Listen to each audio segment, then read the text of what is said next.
Hello, Solid Galasto. Maayong buntag sa tanan, no? O congratulations na gahapon. So duha gyud katargetan ang atong nakuha, no? 08 o 02 diri sa atong gipabagdukan. So congrats na lang gyud sa mga nidaog. Kabalo ko nga daghan nidaog diri sa atong YouTube channel o sa ato ang Facebook na to kay gi-upload na to pagka 5 PM ginapabagdukan na to usab.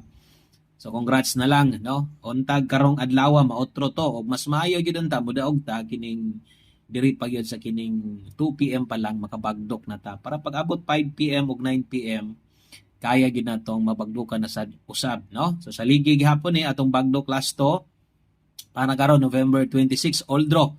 So all draw bagdok last to isa ay mong buhaton lang, follow lang, subscribe diri para makita nimo ni permente kay kung wa ka ni follow ni subscribe di sad nimo ni makita, no? Mas may nang updated ka. Palihog kog like og share kay maghatag na sad ta sa tuang bagdok lasto. Okay, good luck sa mga moabay karon.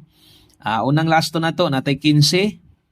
Okay, ang ikaduha natay 3-1. So upat gihapon atong kinahanglan kay upat man atong pabagdukan. So ang lubag pwede ra kayo og ginagmay. So ang sunod natay 6-8 og ang ulahi naata dihay 7-9. Okay, so 7931, 15 og 68. Daghang salamat, good luck sa tanan, maayong adlaw, God bless, og bye-bye.